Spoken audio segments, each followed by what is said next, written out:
with an additional item for the Regional Parks and Trail Services Regional Parkland Acquisition Loan Authorization Bylaw number 1961, 2025 as presented. So is there a seconder?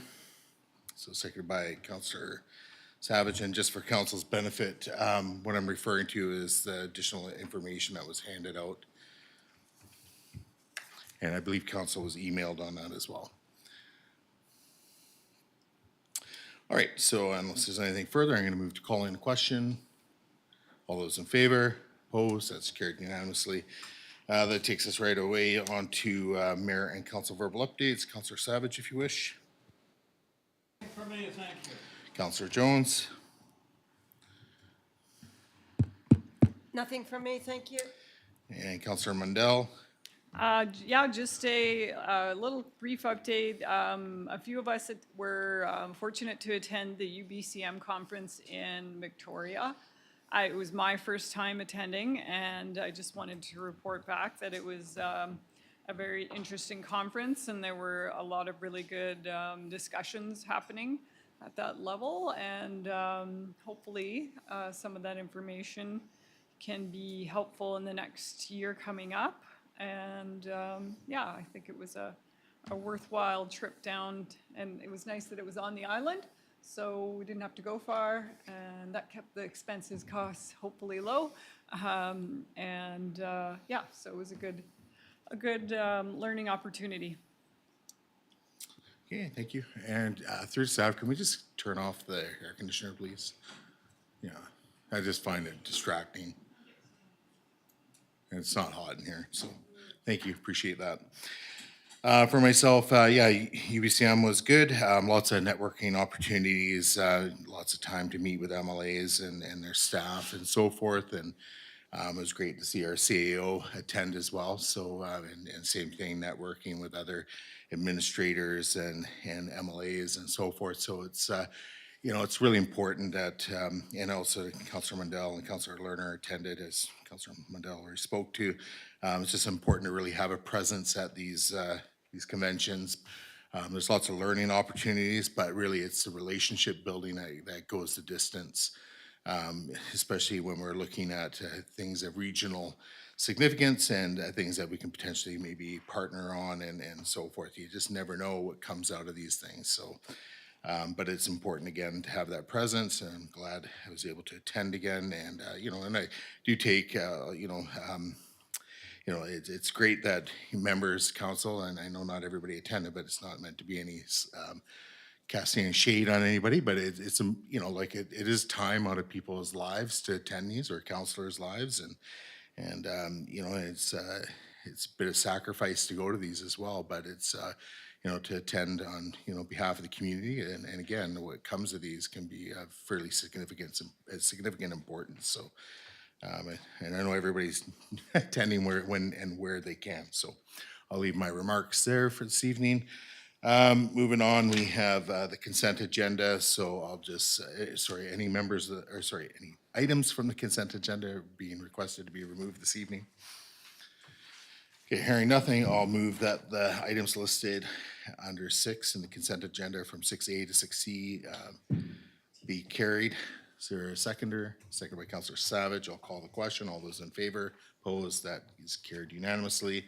That takes us on to public input period. So persons recognized by the chair to speak must first state their name and address for the record and may speak once for up to 2 minutes unless council resolves otherwise, and are limited to providing comment regarding the items listed on this evening's agenda. Comments must be directed to the chair, must not include, it must not be directed to individual council members, staff, or the audience, and must not include personal issues. We only got one member of the gallery, so I don't have to say my other thing about being nice. And just checking through the staff, anybody remotely registered to see? Okay, so just name and address for the record, please. Name is Joan McMillan at 7016 Peterson Road. I'm reappearing about these safety committee minutes. I missed the last couple of meetings because I was out of the country, but I'm requesting again to have the minutes corrected and approved the original minutes rescinded, the secondary, have them rescinded, the approval of them, and have the new corrected minutes added to and voted on once again. And then I also requested at that meeting that in 30 days following the meeting, I would like to see what input the people at the meeting that brought forward a petition, there were letters, and so on and so forth, my 10-minute presentation. And I wanted to know what council is doing to follow up on these, or are they just put into a file and gone? And the minutes of my So, presentation Ms. are McMillan, not I'm going to correct. interrupt you there. I've given you plenty of time to speak to something that's not even on this evening's agenda. I know it isn't, but. And so I'm speaking and I am the All right. chair, so please respect that. Yes. Thank you. So I am more than happy to meet with you one-on-one with a member of staff to review what you've just requested. If you want to put it in writing, great. I've but, done it. Well, if you wish to send me an email and schedule an appointment, we'll sit down and review. But as far as things go, those minutes have been revised. They've been revised and have also been approved by this council, and I believe that occurred on, I believe it was September 3rd, if I'm not mistaken. So I'm not going to debate that with you this evening. That's not the intent. But again, if you wish to meet, I would recommend send myself an email, or you can send one through to our corporate officer, or even through to our CAO, and we'll meet and discuss it again. I know we've reviewed it and run the tape and so forth, but we can try and address whatever inaccuracies you think exist within those minutes. All right, may I Okay. respond to your? No, I'm just telling you, I'm asking you to, anyways, I'll just state it. I'm asking you respectfully to send an email in. We'll schedule an appointment. Done that. Yeah, I understand. So do it again. Can someone turn the microphone off, please? Thank you. So no remotely registered this evening. We'll move on to the agenda. So we're on to 9A. So this is the District of Lantzville property tax exemption bylaw, number 417/2025. Through to our Director of Finance. Is there anything to introduce with this before we start moving some readings? Thank you, Your Worship. No, there's nothing further to introduce with this. Okay, no problem. All right, I'll get the first one on the floor then, that the District of Lantzville 2026 to 2030 property tax exemption bylaw number 417/2025 be given first reading. Is there a second? Second by Councillor Savage. I'll call the question. All those in favor? Opposed? That's carried unanimously. Someone want to do second reading? Okay, go ahead, Councillor Jones. The District of Lantzville 2026-2030 Property Tax Exemption Bylaw Number 417/2025 be given second reading. Okay, and second by Councillor Savage. Discussion. Go ahead, Councillor Jones. Yeah, not much discussion really, but through to our Director of Finance. Can you just summarize any changes in the process that may be taking place for this? I'm not sure. It looks like maybe we're looking at a longer time period for approval, so it's not annual, but if we could just hear from you, that would be great. Thank you. Through the chair, thank you, Councillor. Yes, we're allowed under the charter to do up to 10 years. And upon review, and just to make things a bit more efficient for us, we were asking for 5 years. Nothing really changes. We'll continue to monitor all of the uses. Typically, like we've got the church hall and the daycare parking lot and things like that are what we're asking for. These items are not slated to change anytime soon. And given that given that fact, that's why we're asking for the 5 years in this case. That way we don't have to bring it back to council every year. Thank you. Any follow-ups? No? Okay, Councillor Savage is seconder if you wish. Yeah, just to clarify, are there any new properties added to the list this time around? No, there are not. Thank you. Councillor Mandel. Just a question about some of the organizations. Can you just confirm that all of these are societies or not-for-profit? They are. They are. Yeah, so it's the Boys and Girls Club, it's the our community use building A, which is the hall that the Play School has been using, and that's a society. The Legion is a society, and so we've double checked everything, and with BC Assessment as well. So Thank you. thank you. Councillor Jones. Yes, through the chair to Director of Finance. I'm just curious, you mentioned Coston Hall and the parking lot for the daycare. Wondering, how are the taxes assessed? Is the green space behind also a section which is assessed? So it's these 3 areas, or how is that done? So if we go forward to the maps, on page 5 of 5 on the report, on the very last page of this, you'll see an overview of the areas that are contemplated for the tax exemption.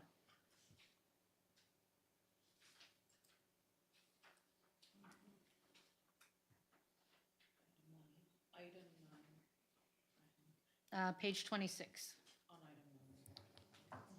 Schedule B continued. Yeah. Thank you very much. Thank you. Okay, I'm gonna move then to calling the question on second reading. All those in favor, opposed, that's carried unanimously. And then third reading, is someone prepared to do that? No? Okay, go ahead, Councillor Jones.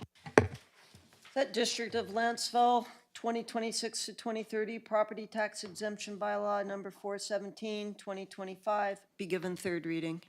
And do a seconder. Second by Councillor Mundell. And any further discussion? Okay, hearing, seeing nothing, I'll call the question. All those in favor, opposed, that's carried unanimously. All right, that takes us into 9B. So this is the District of Lantzville Official Community Plan Bylaw 150, 2019 Amendment, Housing and Housekeeping Bylaw number 416, 2025. Director Robinson, it looks like you're gonna do a little presentation.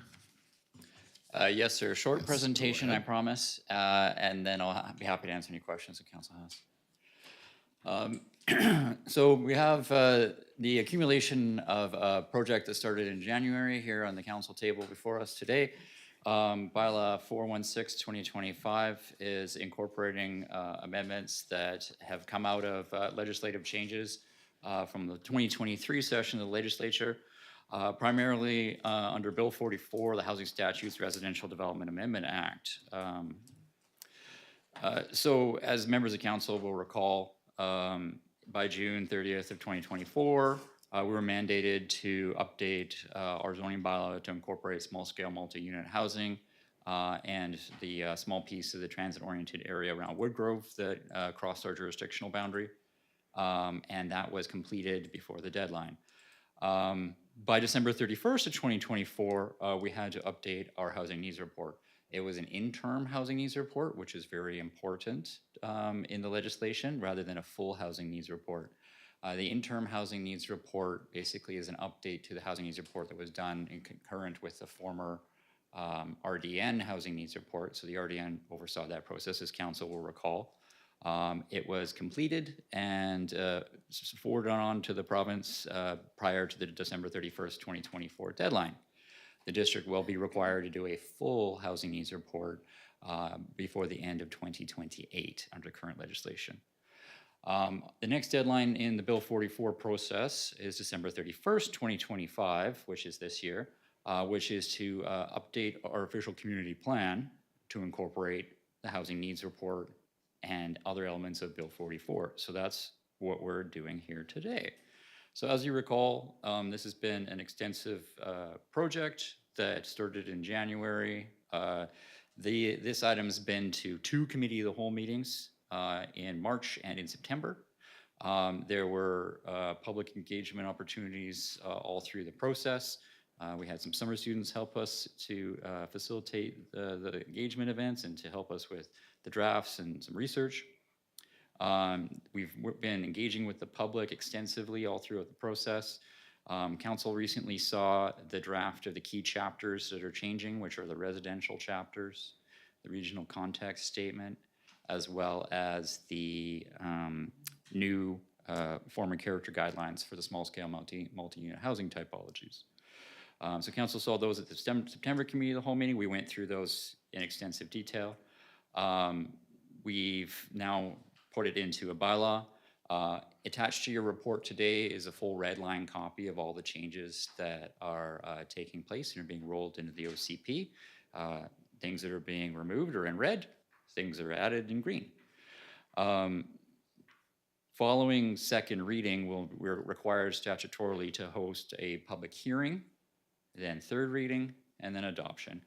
And once the bylaws are adopted, again, required to be done before December 31st of this year, we'll have to advise the province of compliance with this process. So going back to the legislation, Bill 44 requires that we update the OCP to incorporate the Housing Needs Report. And as I already mentioned, I'm getting a little bit ahead of myself in my speaking notes. Council saw that on December 4th of last year. The small scale multi-unit housing, we hit that on the deadline. That's what allows 4 units if water and sewer is present. And that's, to remind council, these are the areas where it's residentially zoned and there's water and sewer. As part of the process in Bill 44, we're statutorily required to determine that if we have capacity within our existing zoning to accommodate the number of units in the housing needs report. So I've broken down the math, and I went over this at the committee of the whole meeting, but for the benefit of anybody who may be listening today, there's 478 residentially zoned parcels with water and sewer. If you allow each of those parcels to develop with 4 dwellings, that's 3,496 units. If we subtract the number of existing houses on those lots, we come to 2622, or 2,622.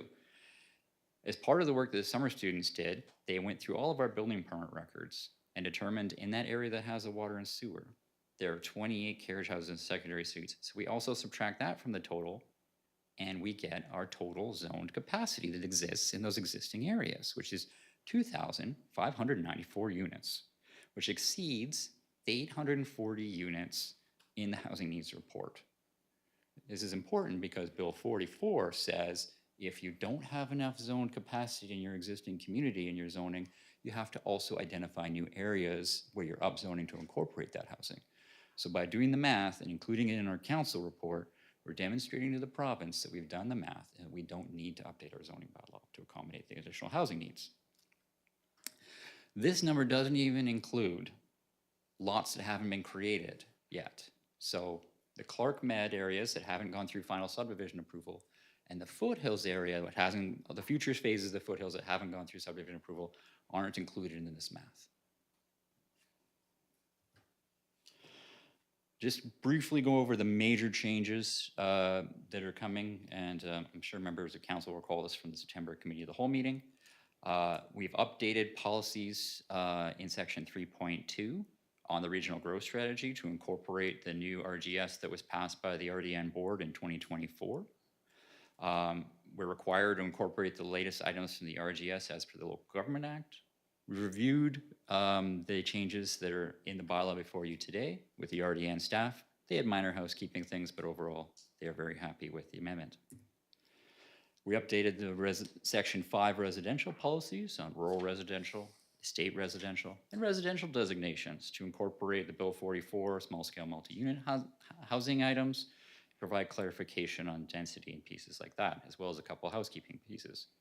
Housing policies that address each class of housing need from the Housing Needs Report, including housing for people who are experiencing homelessness, are determined to not be required and were not included as per council direction about only doing the minimum that was required. And that goes back to the fact that we have an interim housing needs report.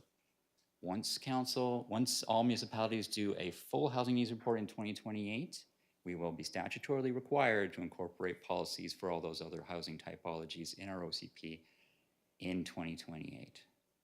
So we don't have to do that right now as part of this update, but we will have to do it in the future.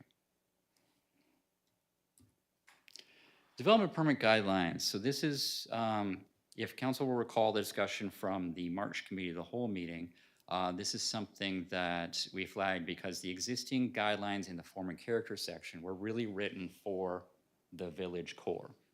Mixed use, multifamily, commercial developments in mind. Small-scale multi-unit housing, like 2 duplexes on a lot or a 4-unit townhouse, they weren't contemplated when these guidelines were written and passed in 2019. So we've included updates on this residential development types in the new development permit guidelines. That'll provide clarity, and it addresses some issues that were gaps in the guidelines. Again, they're tailored to duplex, townhouse, and you'll see there it has to do with form. It's in the same section as residential. It's just a new subsection, residential, in the bylaw. In addition to the council and committee of the whole meetings, we hosted 2 open houses on July 22nd and July 24th. And we included a community engagement summary in the September 10th committee of the whole agenda that we went over with you at that time. But I did want to reference it. So again, we're kind of towards the end of the OCP update project, and we do need to pass the bylaws before December 31st. If second reading goes ahead tonight as recommended, staff will be scheduling a public hearing for a council meeting in November to provide sufficient notice to the community. And at that time, we'll also have to be proceeding with third reading so that we can get adoption on the agenda before the end of the calendar year. I'm happy to answer any questions the council has at this time. Okay, so through to council, any questions? Okay, seeing none, I thank you, Director Robinson, for your presentation. Much Thank you. appreciated, and all the work you and your team have done thus far. All right, so we have a couple, we have the first 2 readings on the agenda. So I'll get the first one going, that the District of Lantzville Official Community Plan Bylaw number 2019 Amendment, Housing and Housekeeping Bylaw number 416/2025 begin first reading. Is there a seconder? Second by Councillor Savage. I will move to call in the question. All those in favor and opposed, that's carried unanimously. We got the second reading, that the District of Lantzville Official Community Plan Bylaw number 150/2019 Amendment, Housing and Housekeeping Bylaw number 416/2025 be given second reading. Is there a seconder? Second by Councillor Savage. And so it's on the floor. So debate. So I note, Councillor Savage, you did send in a bunch of amendments yesterday afternoon, or proposed amendments. Staff have done a summary of our responses. This is the time to have discussion, potentially entertain amendments, but I don't have anything else really to say. Councillor Savage is a seconder. Great, thank you. Yes, we got all the changes that were made to the OCP on Friday when the agenda came out. So this, for me, is, I feel, my first opportunity to go through, and generally it looks great. A lot of the housekeeping things are fine. Form and character looks fine to me. So I've just got 9 amendments that I sent in, and Director Robinson was kind enough to call me today. I missed the call, so he did forward an email. And of the 9 amendments, numbers 4, 5, and 6, he saw no problem with with my proposed amendments, and the other 6, he just wanted a little more information as to the reason I was doing it. So with them, I could make all 9 as a package for discussion, or we can take them one at a time. They're really quite minor amendments, most of them.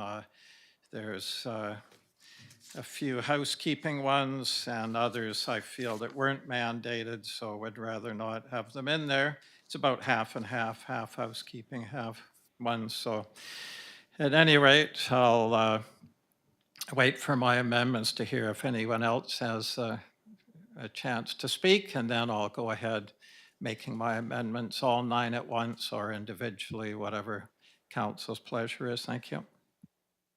Okay, additional speakers, Councillor Jones, go ahead.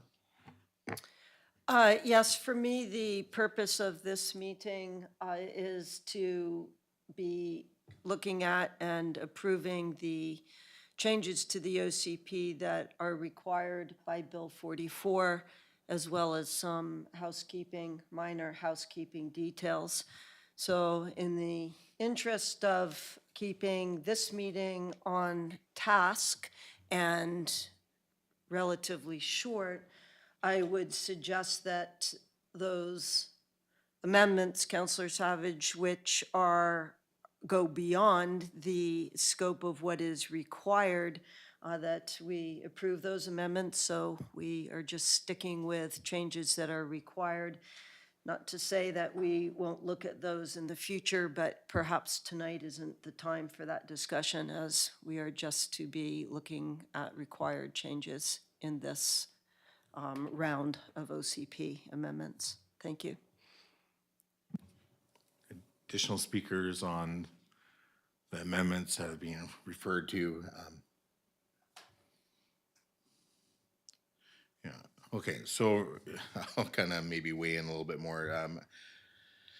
It's kind of a weird one, unfortunately. We have a bunch of proposed amendments that Councillor Savage has circulated to council ahead of this meeting. Like I said earlier, it came before us, I think, yesterday afternoon. Staff have now kind of done a response. But I guess what's missing in here is the transparency to the public. You know, as far as I'm concerned, these things also need to appear, you know, it's for the public to be able to look at them as they're coming in, because they can make comment on this stuff, from what I understand, as things are moving forward. When I first saw the amendments proposed by Councillor Savage, my initial reaction was, well, let's just refer them back to staff for comment, and then have that comment come back, and then so forth. That's kind of already being done. But in all honesty, I haven't had that much time to go through and process them. I've gone through and looked and made some notes on some of them, you know, maybe a different take on it than Councillor Savage on some of these amendments and what's required, and staff have provided input. But again, none of that really was outlined in our agenda. Like, it's all kind of new information that's just come up within just over the last 24 hours. So, you know, I'm not, you know, I know we need to move on this and we have to give it ample time, but through to staff, I guess really the question is, can we not just refer these amendments that Councillor Savage has proposed back to staff to provide a little bit more fulsome report back to council for next meeting, and still meet our reporting time, or sorry, our timelines for getting this moving forward? Yeah, your worship, that it's at council's discretion if you want to address them publicly today. There's some of them that I would say that are outside the scope of what was originally prescribed. However, and some of them that weren't consulted on, some of them are relatively minor housekeeping changes, as Councillor Savage has noted. If you did want to provide some direction about if you wanted to get some of them on the table and then refer those as a package back to staff for a fulsome report, I could definitely do that. Well, again, like, thank you for that answer. I know I probably didn't ask a very good question or phrase it well, but yeah, it's a bit, you know, again, I don't know what the comfort level of other members of council, you know, we've heard from Councillor Jones, kind of like, let's just do what has been asked, which is fair. I just find it's hard to do this on the fly and, you know, go through them. Like, I guess we can look at one at a time, but I would echo Councillor Jones' sentiment about trying to keep this open portion of our meeting relatively close, because we do have a fairly heavy in-camera portion to our meeting this evening. And I know we probably won't be going past 9:30, so, and we need probably a good hour and a half this evening in camera at least, maybe even longer. So, yeah, I don't know what other councillors have to say, but Councillor Savage? Yes, procedure-wise, I find it's the exact opposite with what you said with respect, and that is just last meeting we had on these amendments. We made amendments without publicizing at all what we were doing. In the tree bylaw, we did nothing but bringing in amendments and discuss them at the meeting. I've never seen amendments being presented before a meeting. And same with the budget. Every year, we don't put in amendments before the meeting. We make them at the meeting. And this is the first chance we've had since this is the first time we've seen all the changes described. So these are all very minor. I don't see it taking anywhere near an hour and a half.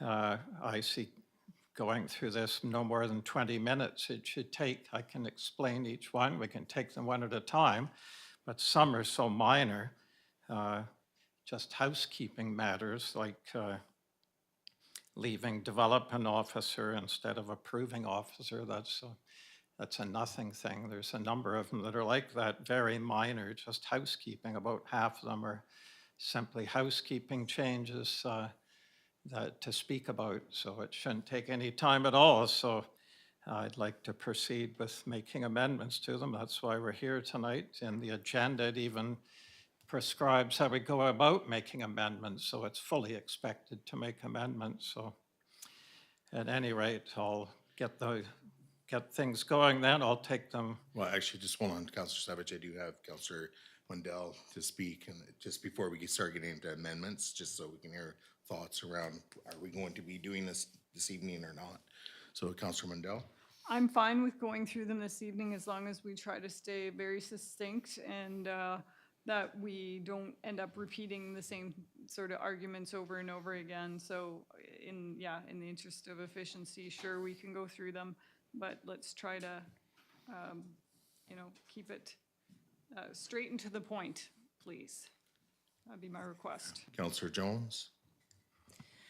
Yes, I also support going through them tonight. I appreciate that we did see these yesterday. I've gone through them all, matched them up with the OCP. It took about 20 minutes, so I don't think it needs to take a long time tonight. And to keep it simple, if we do find we're getting into debate or confusion about things, if we could just default to the simple question, is it a required change by Bill 44 or not? And if it is not required, then I suggest we proceed to, as we have motioned, to just do what's required and have additional discussion at another time with some of these things that are going beyond what's required. Thank you.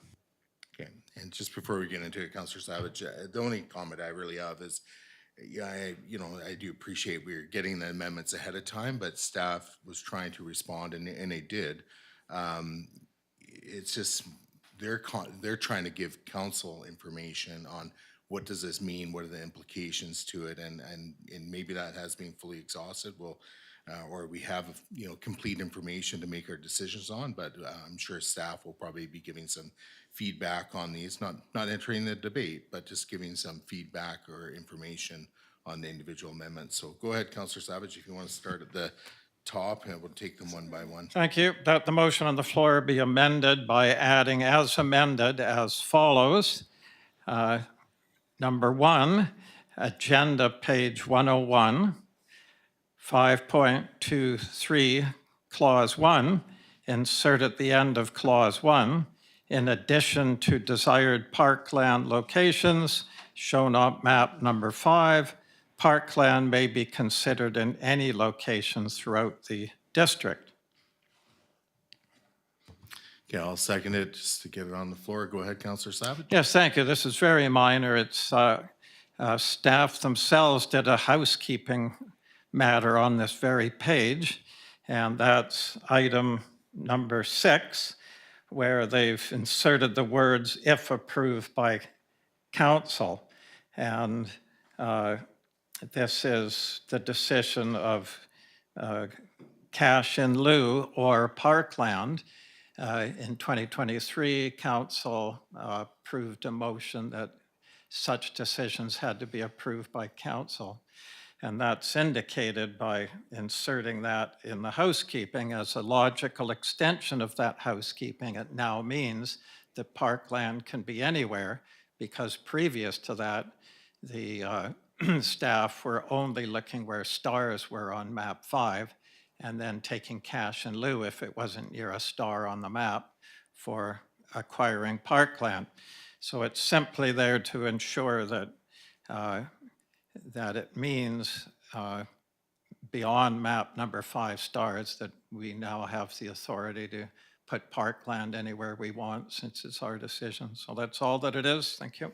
Okay, through staff, just real quick question. When we're talking about housekeeping, with respect to doing the revised or OCP or amended OCP, are we referring specifically into the small scale multi-unit or multi-unit housing legislation only in relation to housekeeping, or are we just opening it up to anything related to maybe housekeeping? To answer your worship's question, our approach to putting the housekeeping items in was largely to look at things that maybe the wrong term was used, capitalized terms, fixed punctuation. If there's a known council motion, as Councillor Savage referenced, to incorporate that as a housekeeping item. It's the housing pieces are kind of throughout. The legislative pieces are kind of throughout the OCP, primarily focused again in the residential chapters. And then there's the legislative requirement to update the regional context statement. So we were trying to keep the updates and even the housekeeping items absolutely minimal following council direction. So if there's a particular housekeeping item that you have a question about, I'm happy to go into it. Okay, thank you. So what I'm, and staff has responded, yeah, and I'm sure this is gonna be part of the,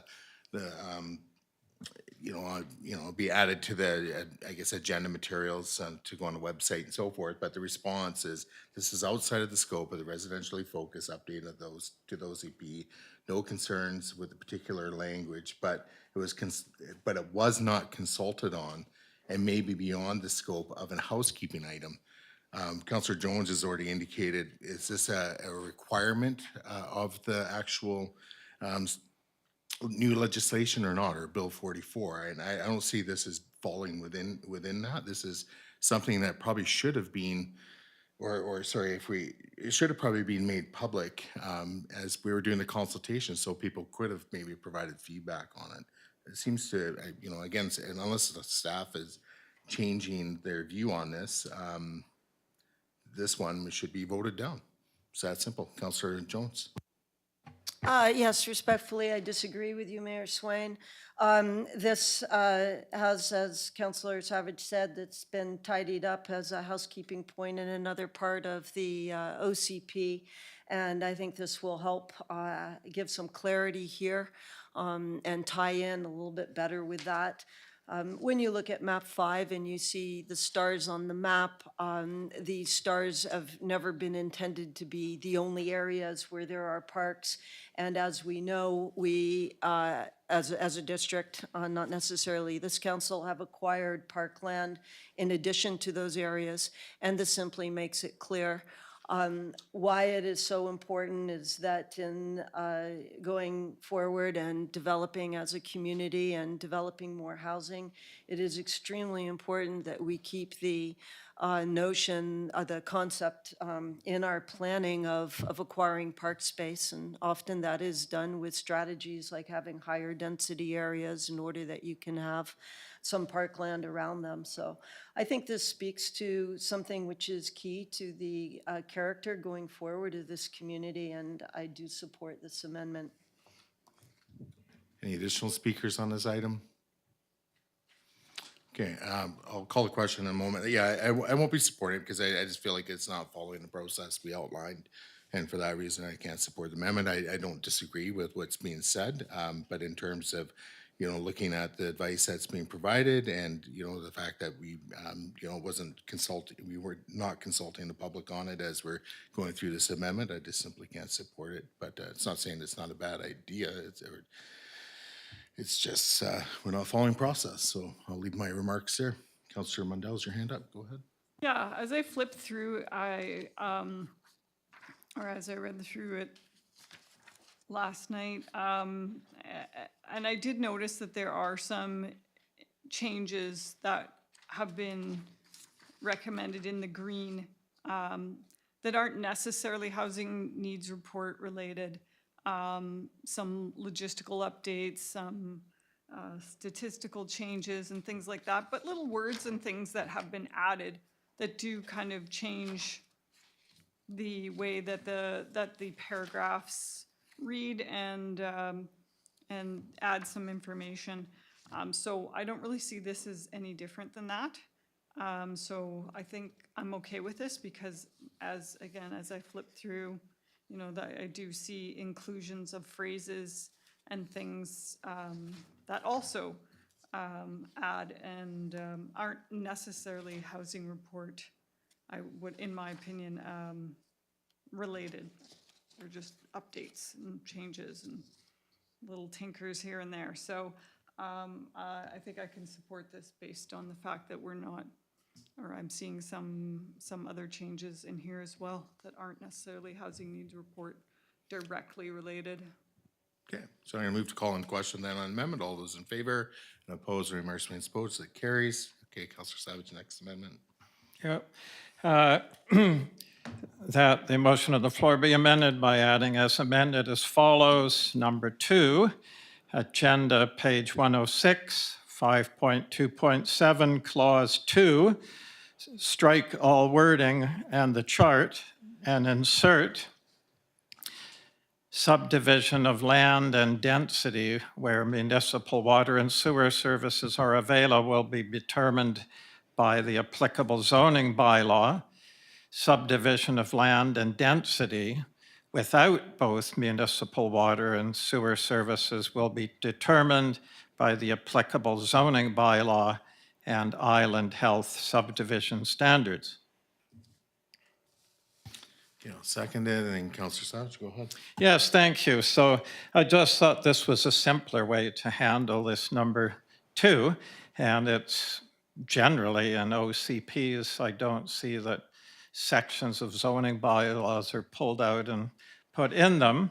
Since that motion was made, it's not problematic to me if council wants to leave the chart in.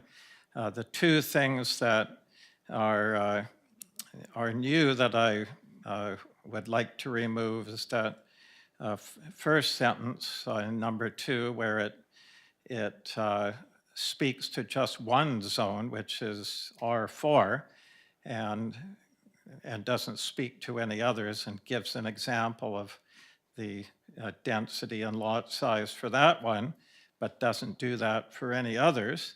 And that's a tiny little zone that's on Landcrest Terrace.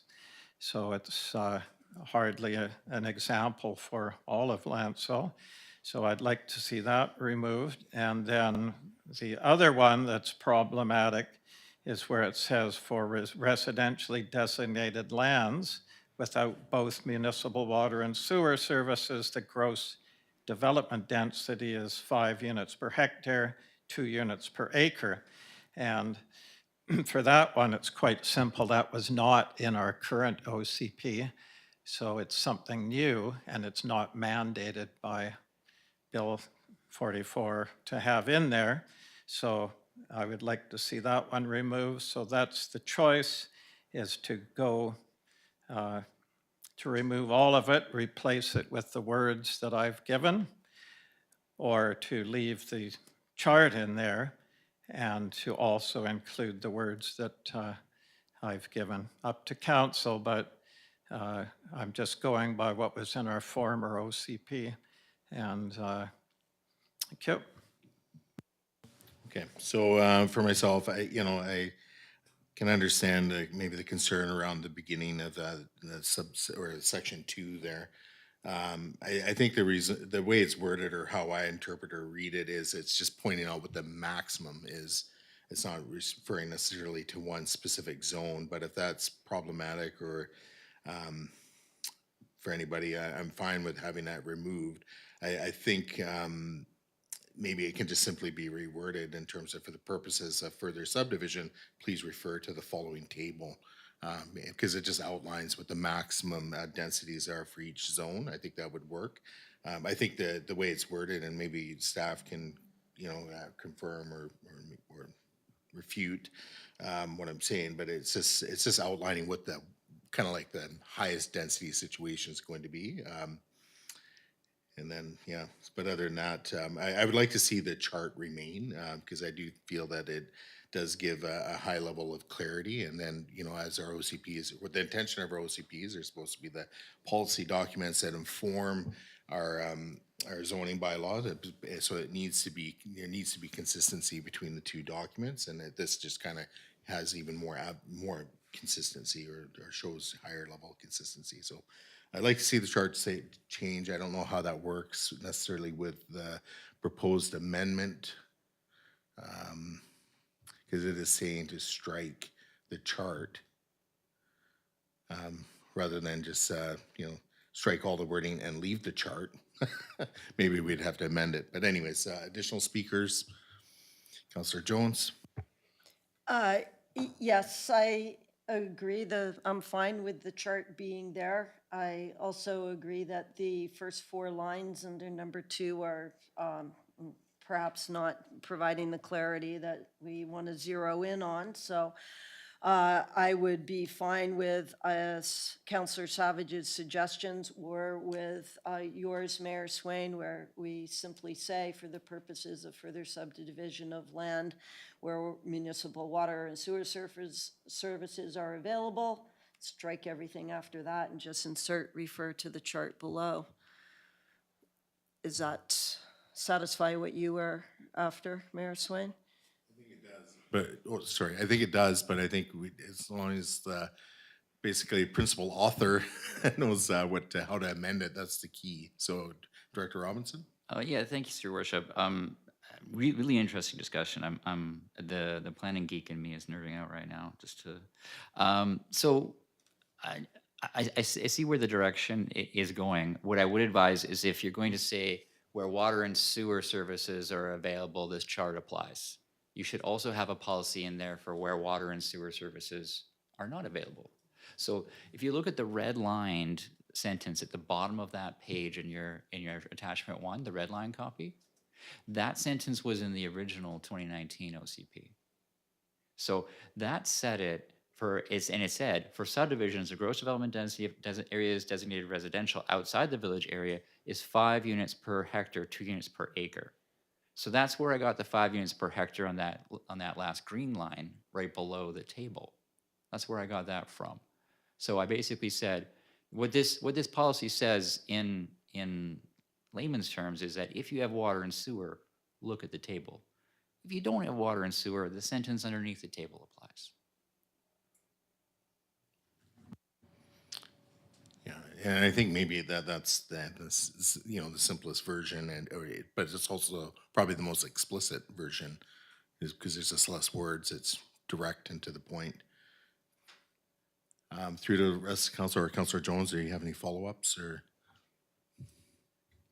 I think we just need to break this down into 2 parts because I do have some concerns with the for residentially designated lines sentence that Director Robinson was just speaking to.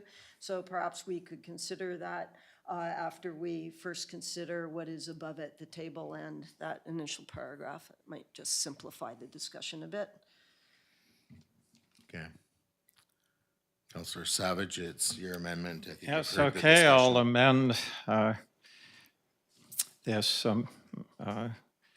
motion on the floor. And it says that for number 2, strike all wording except for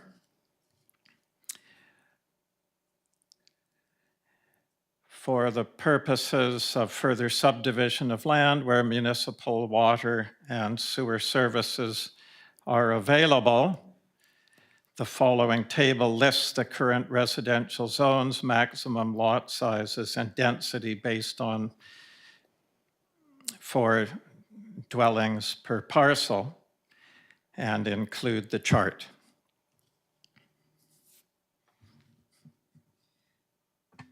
Could you please repeat that? So I'm amending the motion on the floor by the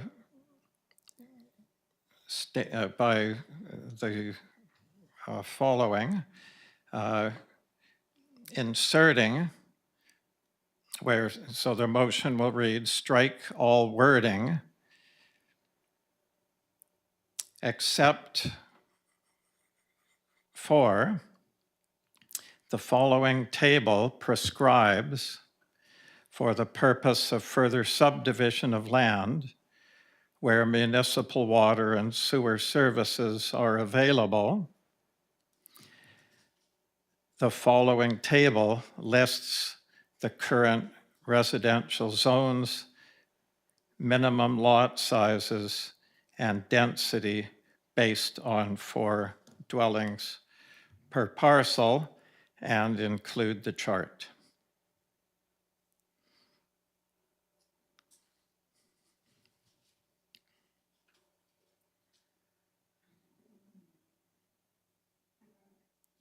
Okay, so I think staff's got it.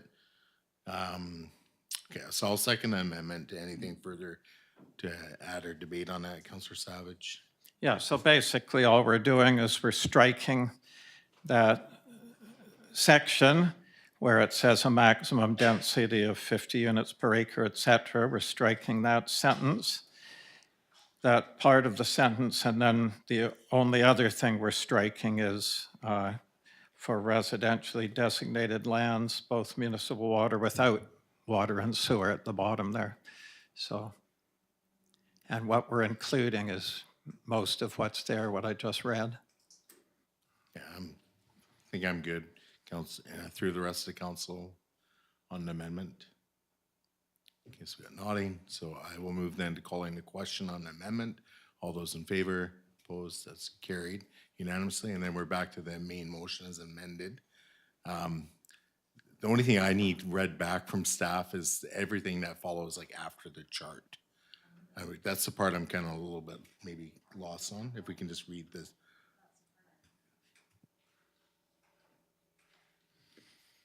'Cause I think that's the only thing that may need to be a bit reworked.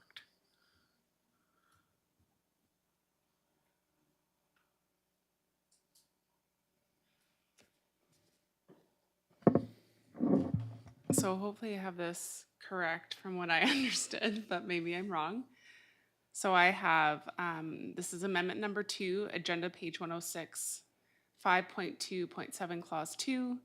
Strike all wording except for the following table subscribed for the purposes of further subdivision of land where municipal water and sewer services are available. The following table lists the current residential zones, minimum lot size and density based on 4 dwellings per parcel, and include the chart.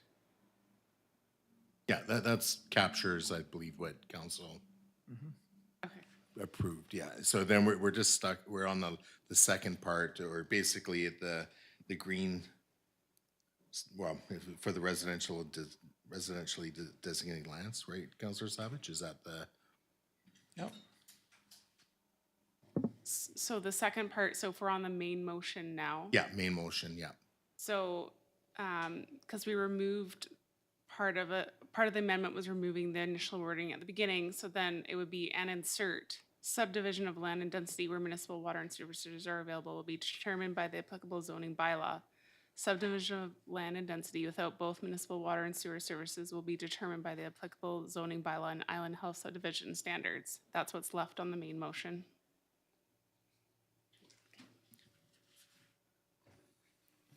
All right, so through to council, so we're just, yeah, main motion as amended, but it was the second part I thought I heard there was some concern about as well, but through to council, how do you want to stick handle that?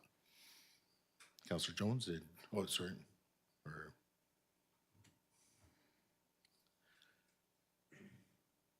Or unless council's satisfied with what that amendment is.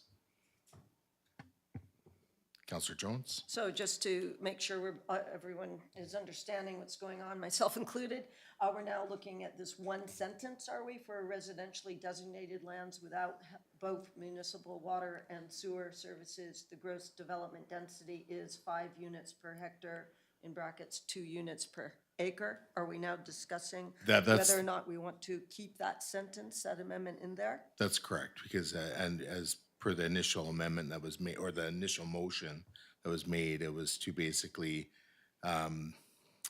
you know, it says without both municipal water and sewer services will be determined by the applicable zoning bylaw and Island Health subdivision standards. And Yeah, go ahead, Councillor Jones. Yes, so in my mind, the sentence that I just read, which is in green, should be removed because the lands without water and sewer, we've already addressed them in the amendment we just passed. They should be determined by the applicable zoning bylaw, subdivision land, and by the applicable zoning bylaw, sorry, and island health subdivision standards. And that last part with the island health subdivision standards is very important. Vacant properties without water and sewer are subject to island health subdivision standards. So not for us to really say. So I think we have it completed, and the only thing to add is to delete that sentence for residentially designated lands. I don't think that was done in the amendment we just passed, am I correct? No? Yeah, So no, I'll just read it if I may, so you can see what section 2 says now. thank you. Okay, so here's what my understanding of what we just done. It now reads section 2. For the purpose of further subdivision of land where municipal water and sewer services are available, the following table lists the current residential zones, minimum lot sizes, and density based on 4 dwellings per parcel. And then it includes the chart, and below the chart, it reads subdivision of land and density where municipal water and sewer services are available will be determined by the applicable zoning bylaw. Subdivision of land and density without both municipal water and sewer services will be determined by the applicable zoning bylaw and island health subdivision standards. Okay, Councillor Jones. Thank you, that helped a lot. So then if I may, make the amendment to strike the sentence for residentially designated lands without both municipal water and sewer services, the gross development density is 5 units per hectare, in brackets, 2 units per acre. Yeah, we've already done that. That's We already have been done it. struck, yeah, Thank you, then we're done. okay. Director, or Deputy Director Long, did you, I saw, oh, you're good, okay. So, and again, just kind of going back to the basics here, my understanding always is the OCP is supposed to inform the actual zoning bylaw, and the way this amendment is worded is that where is it there? Will be determined by the applicable zoning bylaw, so I think that's kind of not correct, but perhaps, Director Robinson, you can speak to that? Yeah, I mean, if council remembers, the OCP is a broad policy document that sets guidance in the community in dealing with development applications for subdivision, for rezoning, includes development permit, all that kind of stuff. So what you're essentially saying is that you're deferring to the zoning bylaw when the OCP is supposed to provide guidance to people when they're applying to change the zoning bylaw. So it's a bit out of order here. I mean, I don't see any technical difficulties with the amendments that are proposed today. You're hitting the 4 units a lot that's required under Bill 44. It's not, when people come in and apply and say, and with a concept and say, hey, I want to do this, planning staff go to the OCP and say, what's your land use designation? What are the policies that guide that?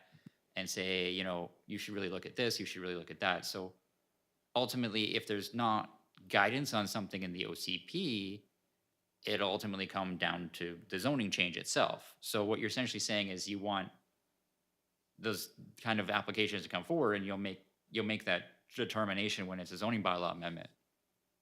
So this policy is silent on some of the other kind of policy guidance that you would normally see in an OCP, the proposed change. So as long as council is aware of that kind of structural deficiency, I don't see any technical reasons that you couldn't proceed with the proposed amendment, if that makes sense. Okay. Yeah, that's personally for myself, that's just the thing I'm kind of caught up on, is just simply that. Unless council wants to take that out of that policy statement around, the 5 units per hectare, 2 per acre. it's up to council, but, you know, I have no problem with keeping in the Island Health subdivision standards. I think that does provide a little additional detail that's not there, but again, it's up to council, so. Councillor Jones? Thank you. I understand what Director Robinson is saying, and in that light, I'm happy with what council has motioned so far. That I think works just fine. OCP is a guiding document, and zoning bylaw is the zoning bylaw. So I think the openness is still remains insofar as it needs to, remembering that we're trying to restrict ourselves to the changes that are mandated here. So I think we've got the focus in the right place for the task in front of us tonight. All right, so I'm gonna call the question on the, yeah, we're just on the main motion as amended. Just had to make sure I had that correct. Okay, so I'll call the question. All those in favor, opposed, it's carried unanimously. All right, so number 3, Councillor Savage.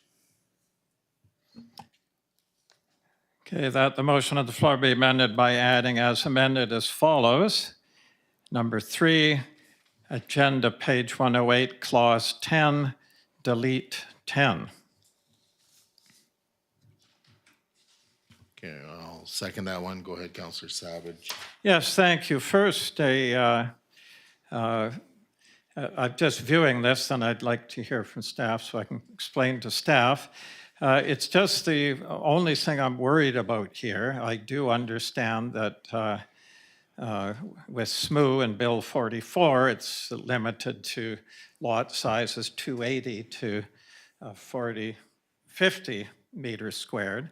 But I don't necessarily see that the corollary to that or the logical extension to that is that it's prevented on larger properties. And my only concern is this, is I don't want this being read as people thinking that, say, you take the Owen Road property, if it's one big strata lot of, say, 15 acres, with all sorts of nice clustered homes for seniors, lots of parkland and starter homes and so on, that I don't want them to read this and feel that they'd be forced to having to subdivide down to these smaller lot sizes before they could put in SMU type housing.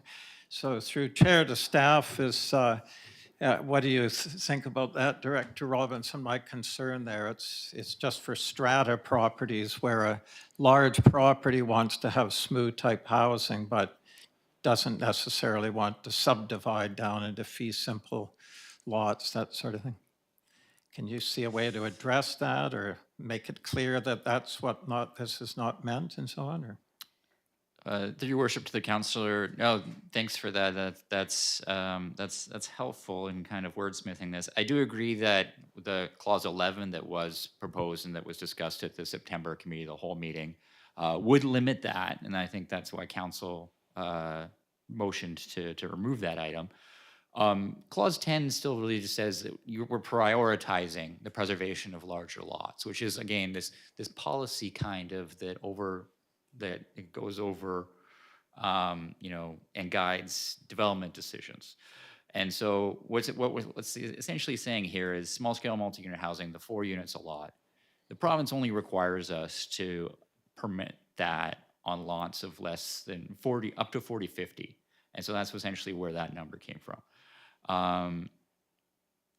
I guess the intent there is that you don't want just like a 4-unit townhouse or 2 duplexes to be on that larger Owen Road property. You would want like a more fulsome like development on those larger parcels. If again, I think the wording here was really kind of scripted and sculpted to try to keep the council's original intent about only updating and permitting what is required under provincial legislation. So that's really where 10 came from. But if you wanted to strike 10, I would say there's nothing that really would run you afoul of provincial requirements if you wanted to get that, just to make sure that the type of development that you're envisioning in this case would be permitted.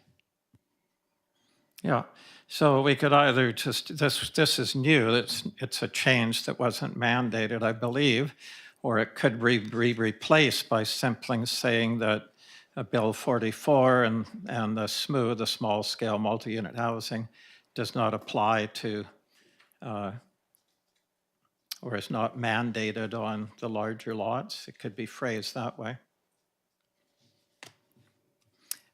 But in many other places, it refers to large lots. In the other zones, estate residential, and it has general statements on preserving the character of that. So anyway, for myself, I see it as something that it's an additional thing that wasn't mandated, and I just worry about it being misinterpreted.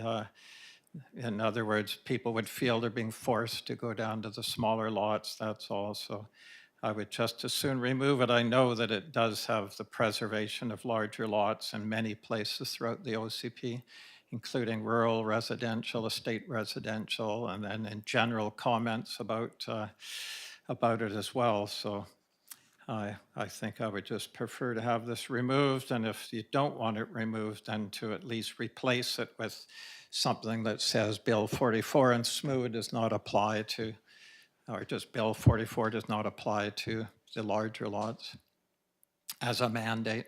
So I'll leave it at that. Thank you. For myself, yeah, this is kind of an interesting one, but my understanding was, and I don't have the, Bill 44 in front of me to reference, but I thought they were trying to preserve larger lots, so then they could put higher density developments in those larger lots. Whereas, this one seems to give a bit more of a clear policy statement about, trying to preserve, the larger residential lots and so on, but also, speaks to the character and spaciousness of the larger lots are maintained. But I thought in Bill 44, the larger lots are gonna be, were exempt because those are gonna be for like larger developments, like apartments and so forth. But maybe Director Robinson, you can speak to that. That was my understanding.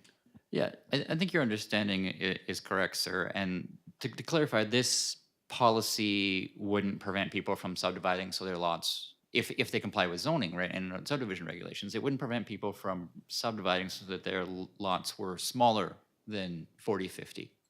This is just saying that existing large lots that are over that size with water and sewer, we don't want them just building 2 duplexes. We want it either preserved as a rural estate lot, or we won't want to see some kind of a development application where council could then ask for parkland and oversee see how the property is developing.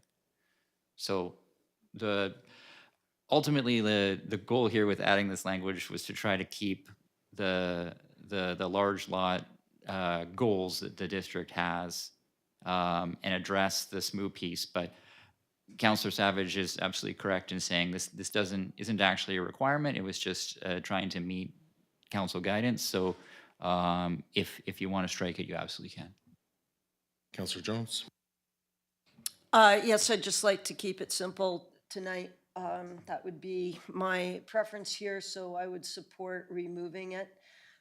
This can be addressed in more detail at a later time. No doubt the province will have some input too. Okay, any further debate on it? Okay, hearing nothing, I'll move to call in question then. All those in favor and opposed, that's carried, noting Mayor Swain's opposed. Moving on to the next one, Councillor Savage. Okay, that the motion on the floor be amended by adding as amended as follows, number 4, agenda page 121, 7.2.2, second paragraph, strike smaller lots as well as. Okay, I'll second that one. Go ahead, Councillor Savage. Okay, and this is the one that Director Robinson in his email kindly sent an email on these items, and he had no concerns with this amendment we're making in that. So it's just something of a housekeeping matter. I think it was housekeeping putting in, and I would rather not have it in as it wasn't a mandated thing. So thank you. Okay, so for myself, whether it's in or out, I guess it doesn't matter too much per se, but for me, it's more about is this we actually don't support, the district supports the provision of smaller lots as well as so by saying that we're not in support of small lots, and I think I don't know if that's necessarily correct. And I guess I don't know how much of this would have to, because I'm just thinking of, the lands that we have purchased over on Wiles Road and I guess Lantzville and Wiles Road and that future development, if is the district or council not interested in creating small lots potentially? So to me, it just feels it's not going to be consistent and also, when we look at it, under the heading affordable housing choices and care facilities and so forth, and even just under the whole provision of housing choice in general, when we're looking at lots that are close to the village, do we not want to encourage small lots?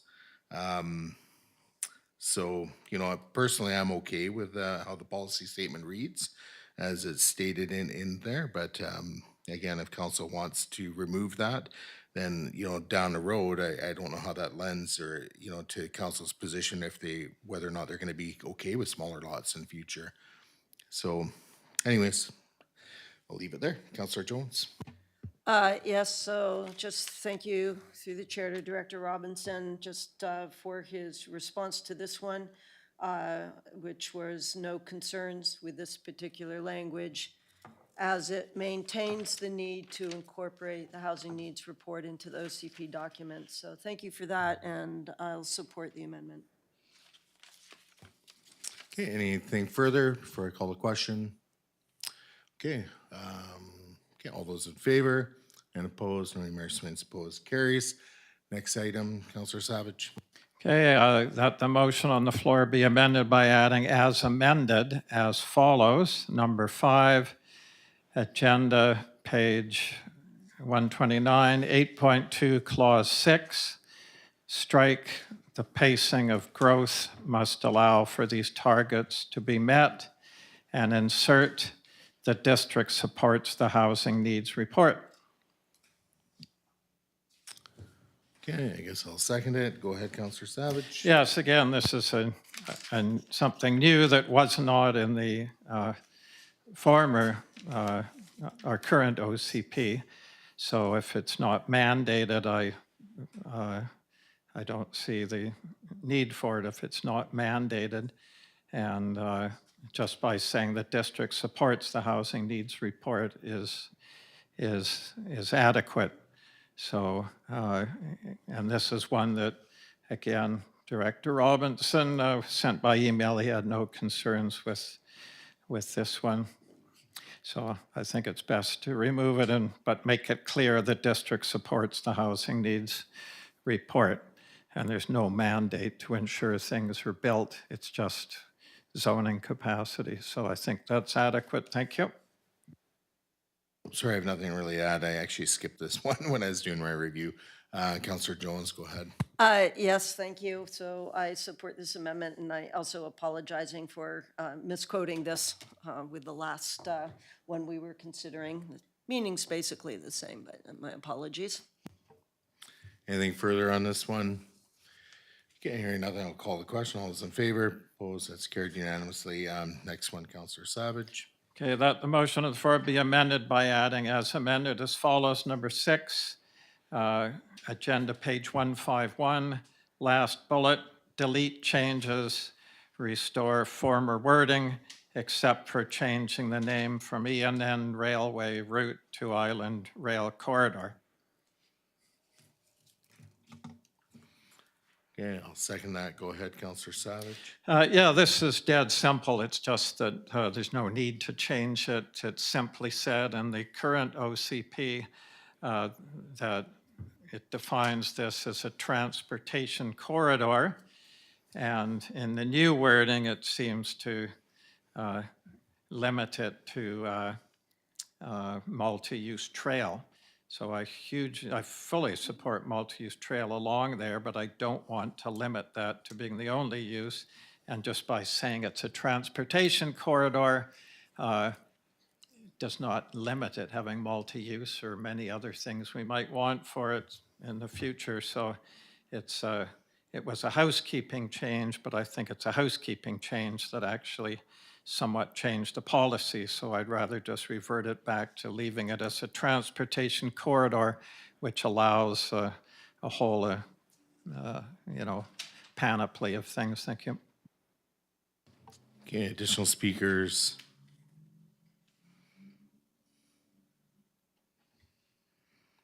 Okay, I'm hearing nothing.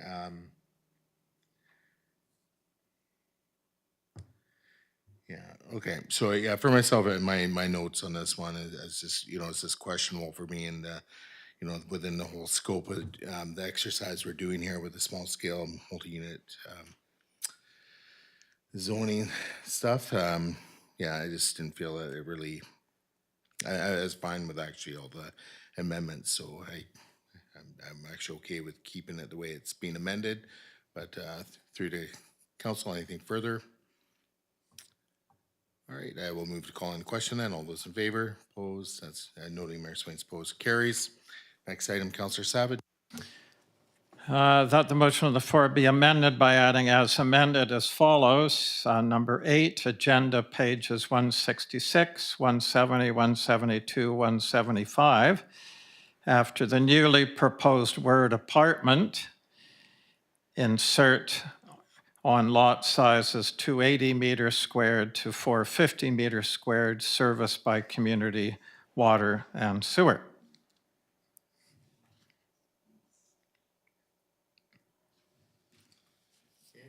Is there a seconder to this one?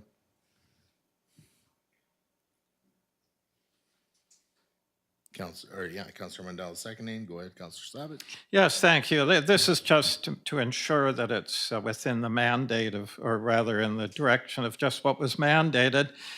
And what's mandated is within special plan areas where there's a lot size with water and sewer of 280 to 450 meters squared, that we've already changed the bylaws, so both Bill 44 and our zoning mandates that an apartment or 4 apartments would be allowed on a lot.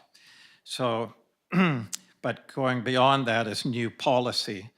For example, if there's land that's larger than 50 meters squared, which is just under an acre, that's new policy to support apartments within the special plan area and some of the special plan areas. And it already describes different housing in the special plan areas that would apply to the whole special plan area. But in terms, this is a new policy adding apartments to that list, and it's only mandated on those lot sizes. So I just wanted to be loyal to the direction to just put in what's mandated. That's the only reason. It's to include the wording of the lot size after that. And then it does both things. It ensures that within spas, the Bill 44 is respected. It still applies because those are residential properties. But in spas with land bigger than that or smaller than, I can't imagine, smaller than 280 meters squared, that Bill 44 does not apply. That's all we're doing here. Thank you. Councillor Mandel is the seconder. Yeah, I would hope that those who are looking into building apartments in our community would know that, but I guess I can support the having it in there to make it really blatantly or blaringly obvious. Yeah, again, I would hope that anyone who's interested in building this type of dwelling would do their research and know that those pieces are required. But I guess I have no problem with adding them to make it very clear. Councillor Jones. Yes, this is easy for me to support. It simply goes beyond the scope of what is mandated in Bill 44, so I don't think it's for us to be trying to go further than that this evening. I support the amendment.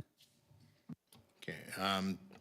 I've lost my my reference for all this stuff now because my iPad died. But maybe Director Robinson, can you just read out your response to this? Because there's something about maybe we don't fully understand what the ramifications are going to be from this change. Sure, Your Worship. So for clarity, this is the Village South Special Plan Area Table, the Village West Special Plan Area Table, the Upper Lantzville Ware Road Special Plan Table, Area Table, and the Upper Lantzville Superior Road Special Plan Area. So my comment was that I'm really unsure of the ramifications of adding this lot size restriction to the table. Essentially what you would do, and I think Councilor Savage already spoke to this, is that it would limit apartments to lots less than an acre. So there may be a case where you would want to entertain a zoning bylaw amendment for a larger lot apartment building. And that would require an OCP amendment to this particular clause if you did want to entertain that zoning bylaw amendment. So that was essentially the crux of my concern with it. I mean, Councilor Savage is correct. Bill 44 does have to require to us to allow smooth typologies in residential and the special plan areas of residential. So we do have to allow it in there. If you wanted to add it in there, you should. I don't see any technical reason why you couldn't.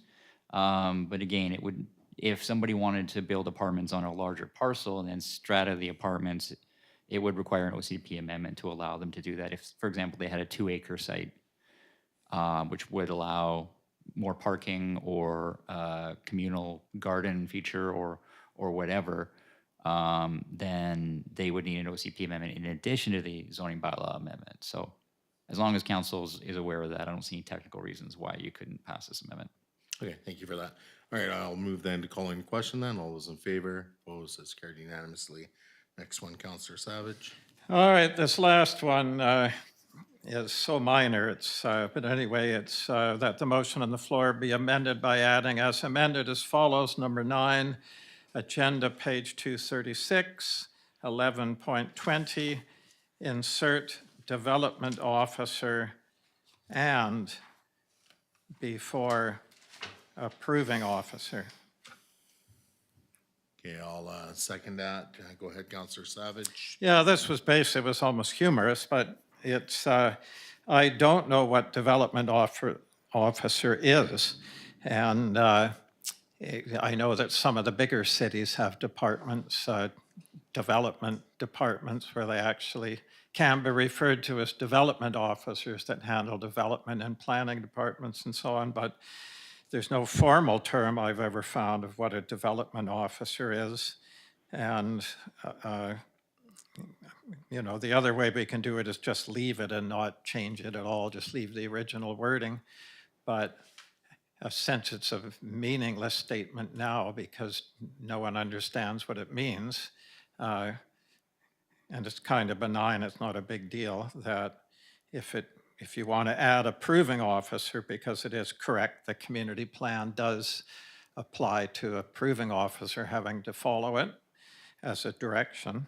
I would rather leave in development officer since we don't know what it means, that I don't want to be changing the meaning of this little clause that was in the current one, so it's not a big deal. So the choice is to add approving officer to it, leave development officer in, or just go back to the original wording, which referred to it as a development officer. So your choice, but what I'm presenting is to add approving officer to development officer. Can you give the reference again to page number and reference, like the agenda page? Page 236, 11.20.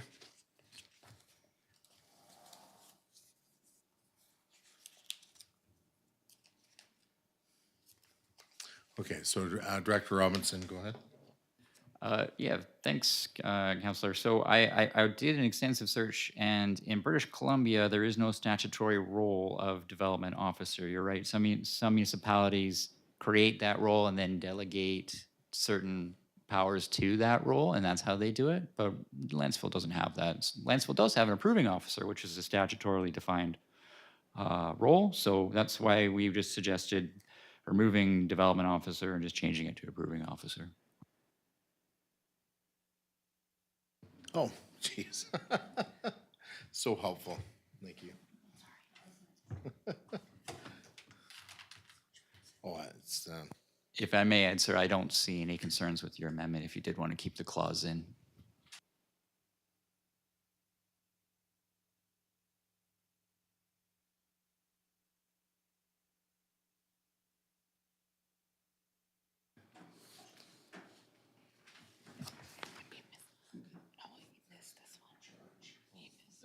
go ahead, Counselor Jones.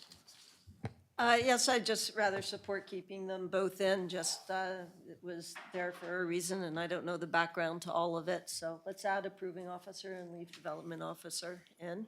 Thank you. Anything further from council? Okay, I'll move then to call in question. All those in favor? Opposed? That's carried unanimously. Okay, so that takes care of all those. Now we're back to the, actually, we just made all the amendments, so we don't need to do anything further.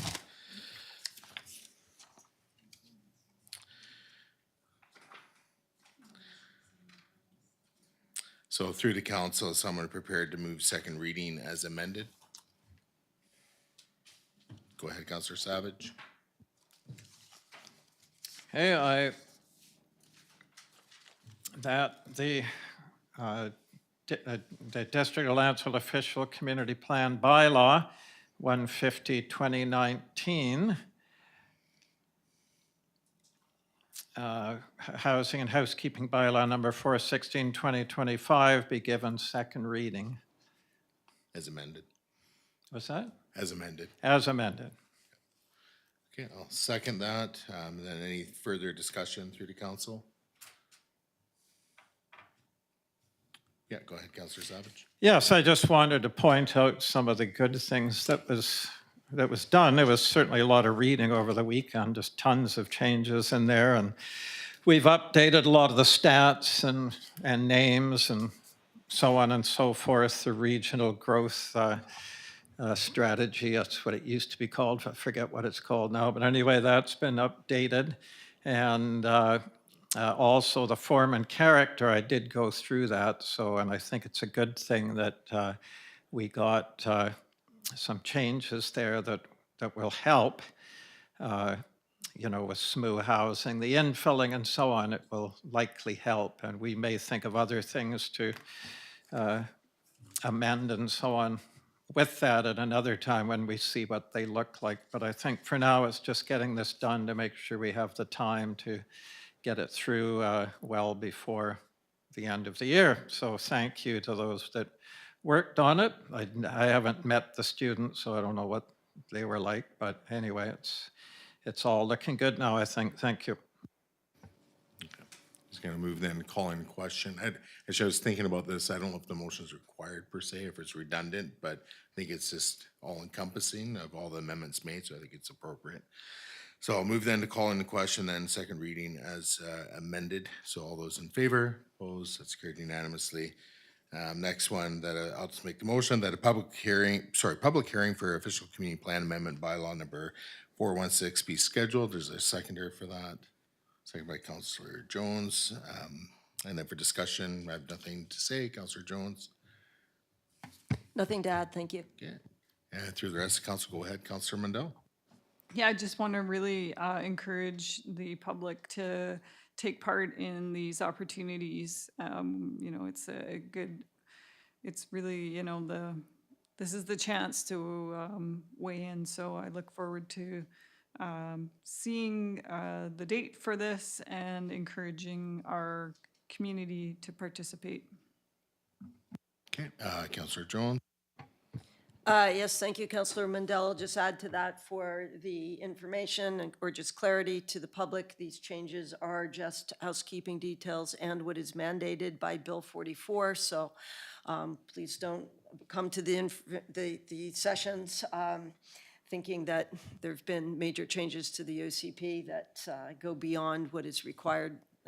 We tried to keep it simple and restricted that way for a reason. Okay, I'm gonna move then to call in question. This is on public hearing. All those in favor, Opposed, that's carried unanimously. All right, so that takes us on to new business. So we have under that 12A, so Councillor Jones call for a special meeting.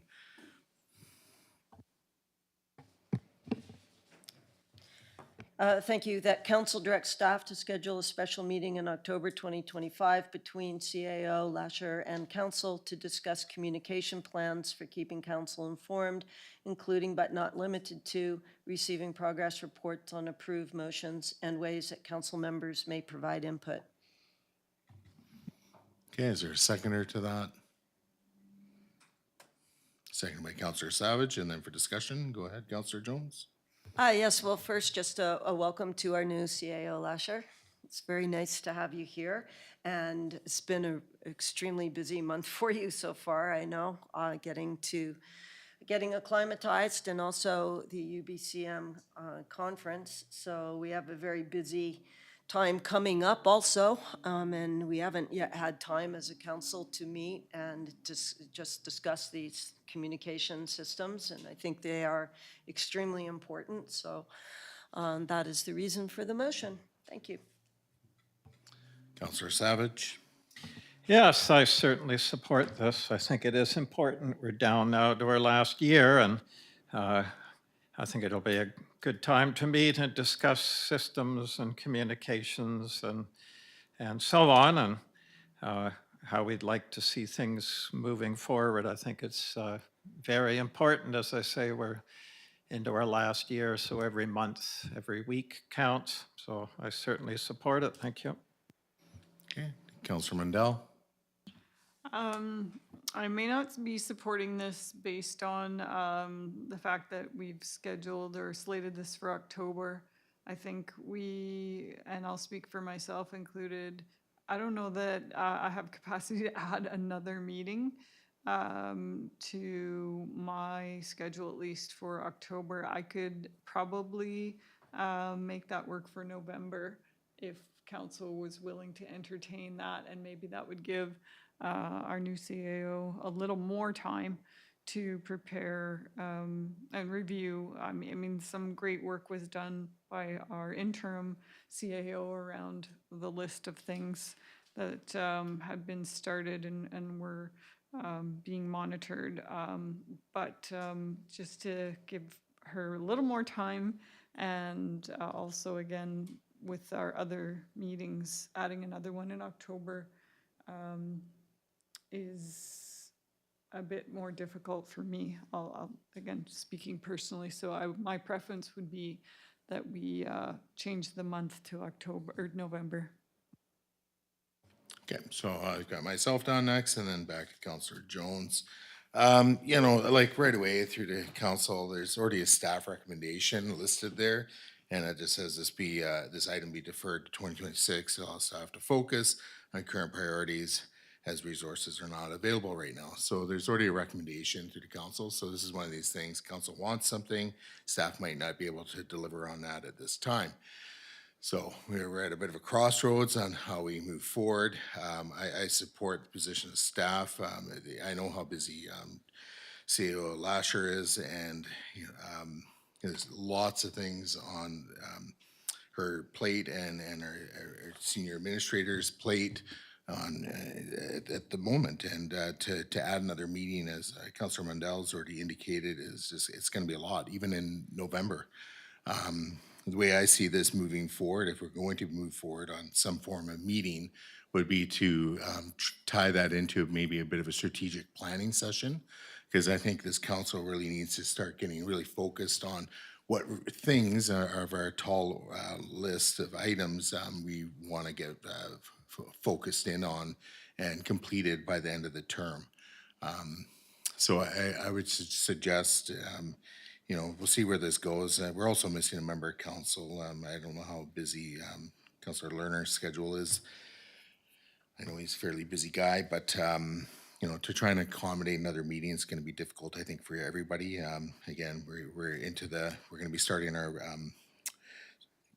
financial planning, so that's going to make things challenging. So for myself, if we're going to do anything this year or by the end of this year, I think it would probably be best to try and couple it with a strategic planning session. Doesn't have to be a whole day.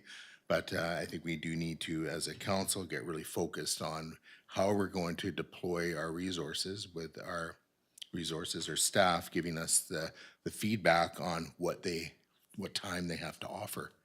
And so we have to look at the whole picture. We have to look at what committees we got going on, what, level of staff commitment is going towards each committee and supporting the work of those committees and everything. So, and I know there's some things that are pretty important to this council, and the one would be just the little development project on Lantzville Road and Wiles Road. That's something that's very important that needs to be dealt with.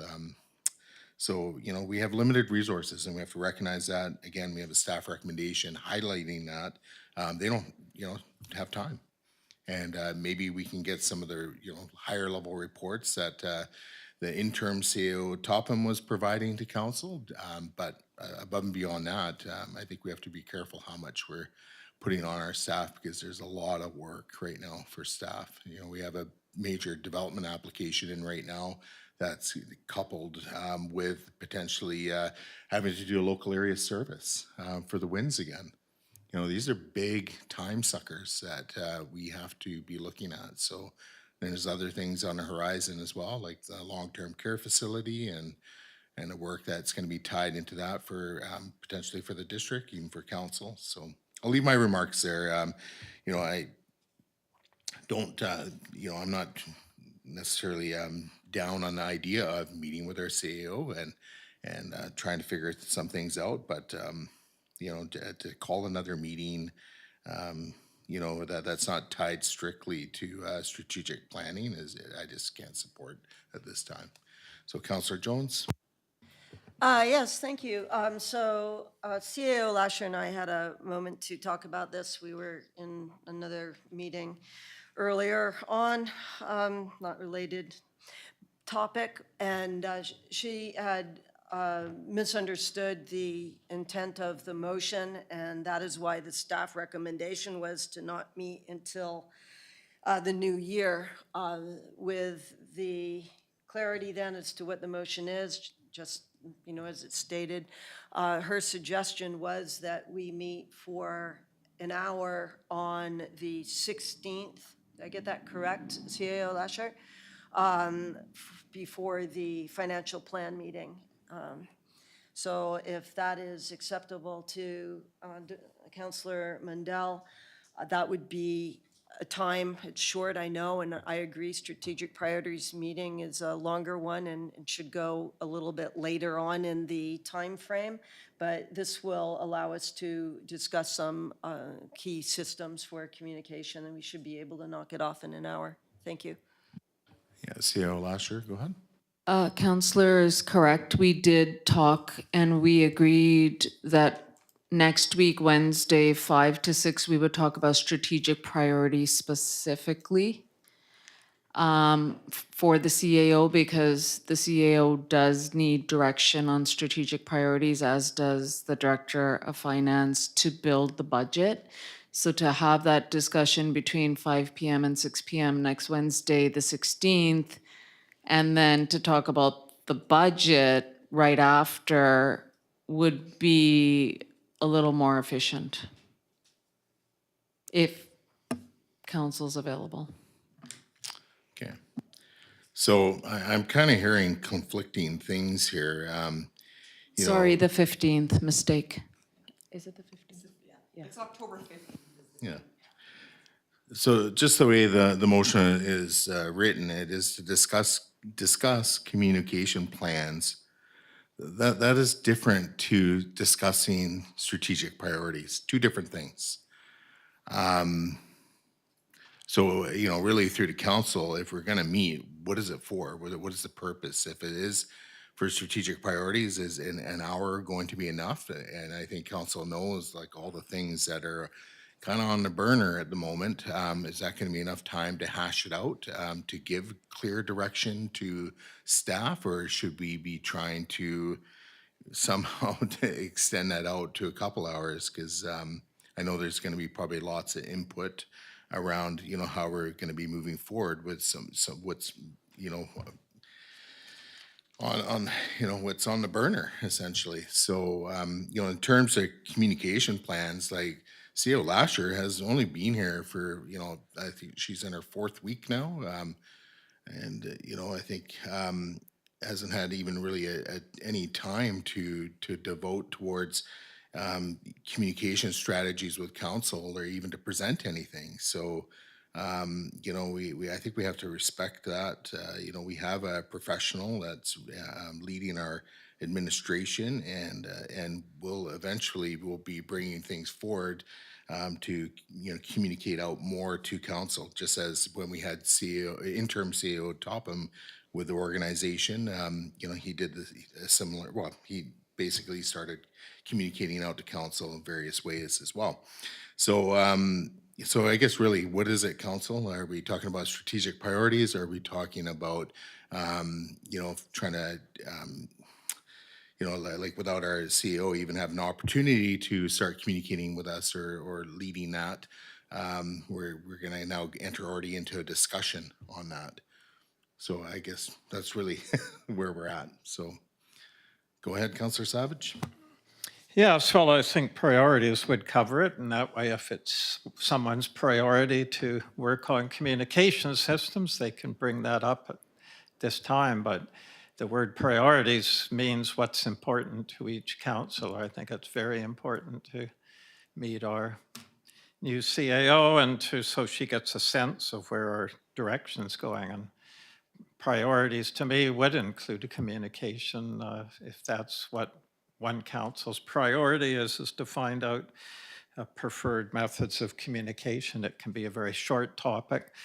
And so I think we could add priorities to this or just put in priorities. I think we're getting a general sense. You can't cover much in an hour, but for each councillor to give what their priorities are for this last year, I think is important to, and our CEO has indicated she'd welcome that, some direction. So I think it is important. So I think it's, if it's to discuss priorities and if that's communication systems for people who want to bring that up as a priority, then I think that's good. So what I'm seeing now is that this will be October 15th for an hour before the budget meeting. That's great for me. And I think we've given enough direction here that it can be to discuss priorities, and if that's communications a priority for council, then they can bring that up as well. So I think we got the general sense, and I'm certainly supporting it. Thank you. Okay. Well, I don't want to beat this to death. Go ahead, Councillor Jones. Yes, I'm very happy to respect your desire, Mayor Swain, for some discussion on strategic priorities. And I would like to amend the motion to say special meeting in October, and then to insert October 15th between 5 and 6 p.m. Thank you. Okay. And seconded by Councillor Savage. And then anything further, Councillor Jones? Councillor Savage? You know, for myself, again, you know, the way the motion is worded right now, you know, it doesn't have strategic priorities in there. Not to be hung up on it, but you know, we do take our emotions pretty literally here. So I think we probably should include strategic priorities, but we can further amend it after this amendment is voted on. But I think, you know, we're hearing from staff that, you know, to inform the budgeting process, they want to hear about strategic priorities, but, you know, that's probably from a capital standpoint, not from a, you know, here we are, how do we want, you know, to implement systems. And honestly, 1 hour is not going to be enough time to even get into that. And I'm sure even based on the discussion tonight, I think our CEO can read between the lines and understands that, you know, communication to this council is already an important priority. So, so it's pretty obvious, but I will call the question on amendment and then we'll further amend it afterwards. So all those in favor, opposed, that's carried unanimously. And then I'll make a motion to amend the motion on the floor by inserting after the word discuss, strategic priorities, and. So second by Councillor Savage. Nothing to add for myself. Anything for you, Councillor Savage? Anything from the rest of the council? Okay, I will move to call in the question then on the amendment. All those in favor? Opposed? It's carried unanimously. Back to the main motion is amended twice. Anything further?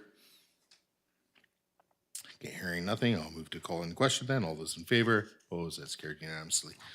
All right, that takes us on to 12B.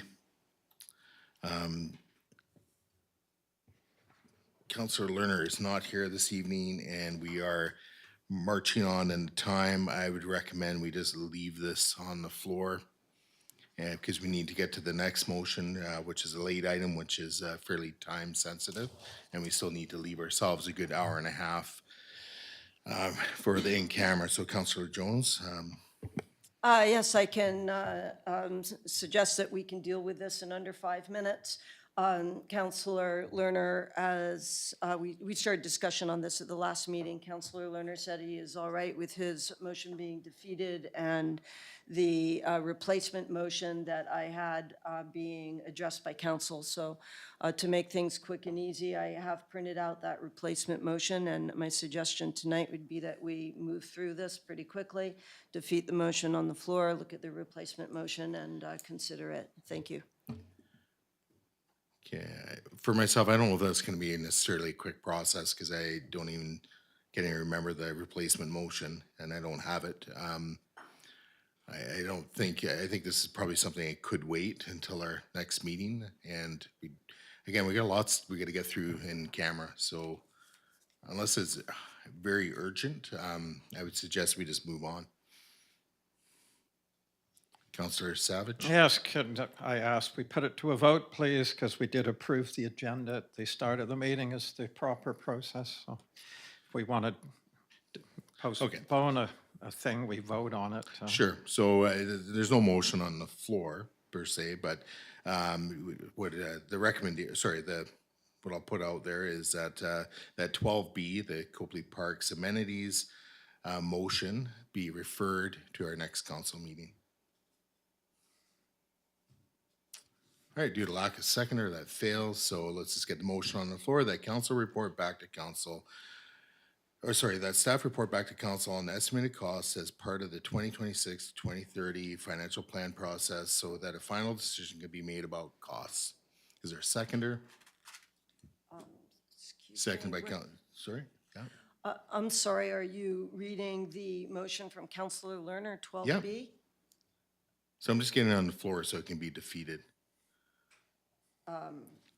Or maybe I should have Not started, seeing it should have been that. up at the top. I jumped at the bottom. So there's a motion on the floor. I'm just, Yes, thank you. so that therefore be resolved that council approve the use of the community building fund in 2030 financial plan to pay for the restoration of the basketball courts and bike rack at Copley Park, as well as the installation of volleyball court at Copley Park, and be further resolved that staff report back to council on estimated costs as part of the 2026 to 2030 financial plan process so that the final decision can be made on costs. So it's now moved. Do we have seconders? Second by Councillor Savage. Doesn't sound like there's much interest in dealing with this. So unless there is, I would then recommend you speak favorably to it, or we just move to a vote. Okay, we're just going to move to a vote on it then. I'm going to call the question. All those in favor? Opposed? Okay, noting that Councillor Mundell, Councillor Jones, Councillor Savage are opposed, it fails. So now we have a replacement motion.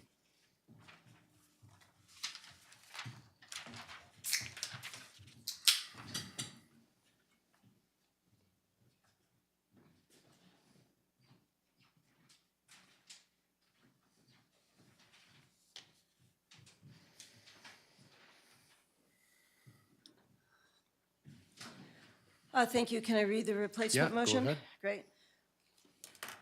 That council directs the Parks and Trails Committee to provide recommendations for improvements to existing parks in the recommended edits to the Parks and Trails Recreation Plan 2008 and the Trails and Journeyways Strategy 2010.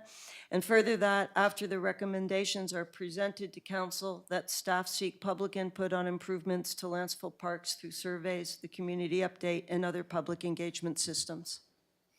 Seconded by Councillor Savage, and then for debate, go ahead, Councillor Jones, if you wish.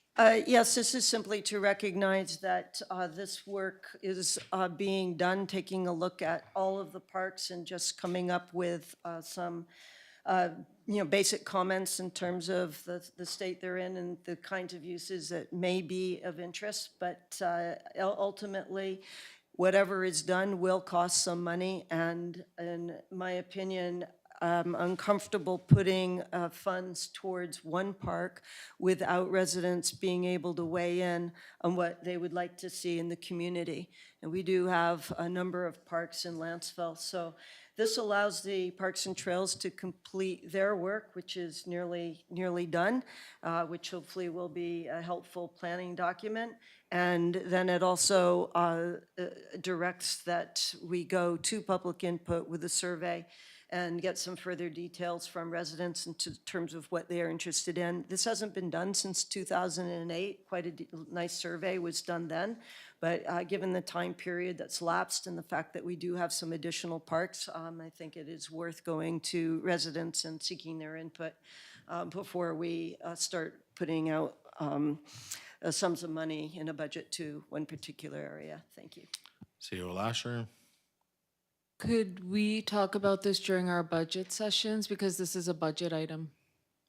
Could we, it's considering next week is our budget meeting, can we start talking about putting money towards that plan in the budget meeting? Okay, so what I'm hearing from staff, it really is, there'd be a recommendation to consider this during budget planning time, not to get into a back and forth debate here this evening. So Councillor Savage, because time is marching on, as the seconder, if you wish, and then. Yeah, no, I about a support referral this, motion. and it's just, we can amend the budget at any time, and I don't see anything here that would cost much money. So usually when we get public input, it's not very costly at all. So anyway, I support the motion, and I don't see any money propositions here yet. We're still waiting for the overall Trails and Journeyways plan, so I'll support the motion. Thank you. So back through to staff, if maybe you can elaborate, if you wish, in terms of why we would need to have this referred back as part of the budget process, that would be helpful. Well, Your Worship, it seems that like the Parks and Trails Committee may have some capacity to process this overall, like actually updating reports and doing engagement events and doing that kind of thing has a financial component to it. So, and it'll, or a staff time component. So if you don't want to assign a budget, it would be good to know where this sits in the priorities, because staff are a very limited capacity without additional funds being allocated. Councillor Jones. Yeah, I think the simplest way to deal with this is to just strike the last sentence, that staff seek public input on improvements to surveys. That sentence, we can bring that up during the financial plan per CAO Lasher's advice, that if there's going to be a financial component to the work related to parks, we could look at it at that time. So I recommend that we just amend the motion to strike everything from that, that staff seek public input to the end. Okay, so there's a amendment to strike the last piece. I think staff, you have that. And that was seconded by Councillor Savage. Okay. And then through the mover of the amendment, anything further? No, nothing further. Councillor That keeps it Savage. super simple. Yep. For myself, I can support that. That's fine. It doesn't mean that we can't bring forward that into the discussion when we're doing our financial plan, because if I recall, from the last discussion, if hopefully I recall correctly on this, I know I believe I spoke to this in terms of it would be nice to get some feedback from the community on you know, the improvements to parks and what people hope to see or desire in their neighborhood parks. So, you know, that's gonna require resources, so that's staff time and potentially other costs as related to doing surveys and so forth. But I do think it's an important thing. I know we have a committee that works on it, but I'm also very interested in hearing from the broader community about what they would like to see in their neighborhoods and so forth. So I think it is an important item, but we don't have to deal with it now. So unless there's anything further on the amendment, I'll call a question. All those in favor of the amendment? Opposed, it carries unanimously. Back to the main motion as amended.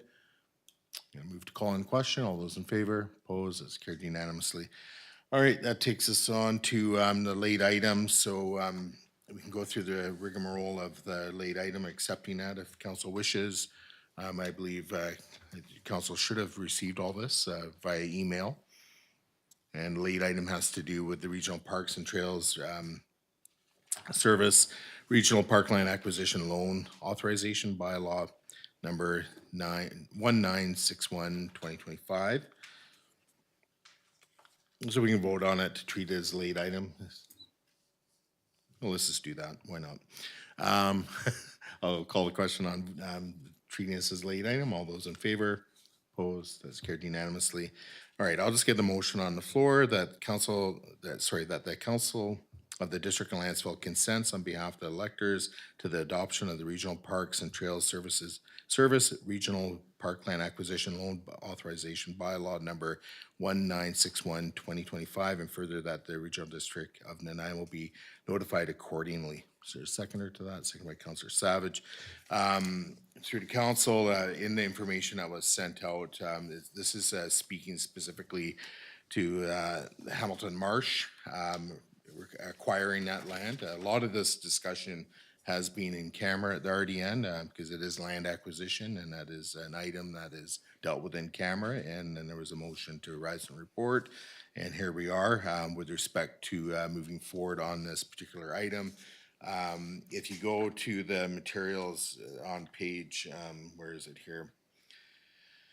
Oh, page 4, kind of gives you an outline of what the financial commitment is. Basically speaking to the overall project is 30 million for the acquisition of the Hamilton Marsh. You know, this is very much goes in line with specific strategic priorities of the RDN and acquiring lands of this nature, regional park lands.